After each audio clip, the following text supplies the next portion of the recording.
Okay, so you've been dreaming, you've been thinking about the choir trial period and what that could mean for you this season as you're adding new members to the fold. But remember, I mentioned in order to get the best results with the choir trial period, you've got to lay the groundwork. You've got to set it up properly. You've got to clearly articulate your vision.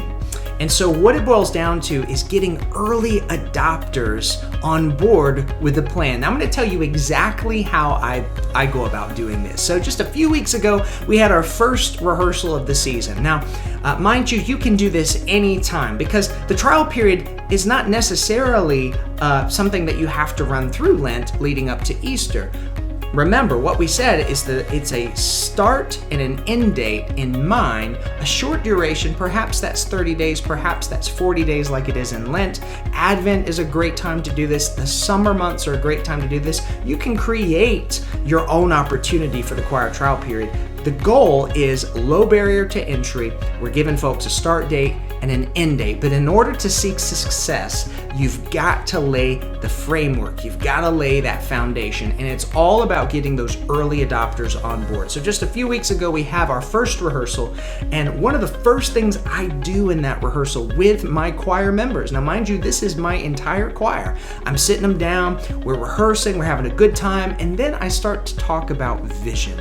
I said, friends, this is a year that I see some fantastic growth for us. We're already experiencing a little bit of growth. Well, I've got an idea. In just a few weeks, Ash Wednesday is going to be here, and we're going to go into Lent. We're going to move into that wonderful season, and then Easter is just around the corner. Well, this is an opportunity for us to begin inviting new members into the fold with a low barrier to entry, time commitment, people who have always wanted to sign up for the choir, people who have always wanted to sing in the church choir, but we want to overcome that objection that I don't have time. I said, have you guys heard that before? And I get some engagement from my current choir members. Yeah, I've heard of that before. I mean, in fact, I used to feel that way.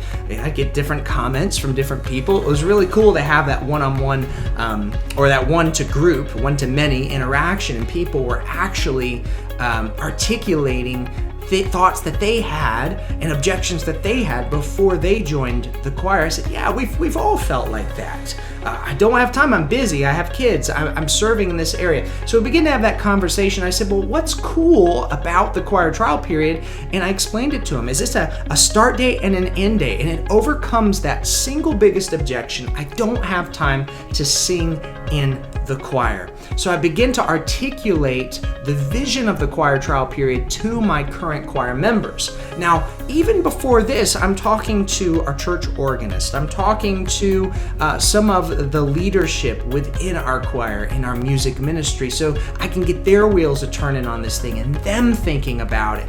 And what's really cool is laying this foundation, laying this framework is what helps drive the momentum of the choir trial period in the marketing phase. Because it's one thing just to, go ahead and put a blurb out there about it, and you do it once or twice, it's gonna fall flat, friend. You might get someone to sign up, but you've got to do the groundwork. You've got to lay the foundation, and it starts with getting those early adopters on board. And you don't just do this once. You do this with the rehearsals leading up to the choir trial period.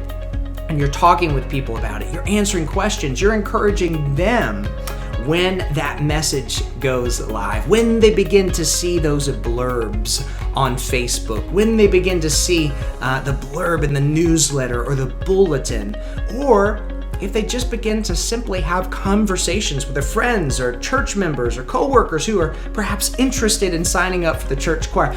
Doing this lays the framework, builds momentum up to the choir trial period, and it really helps in the marketing efforts because your people are the ones who are going to spread that message, and it's going to spread like wildfire. It's one thing to come from the director. It's important to come from the director, but let's be real.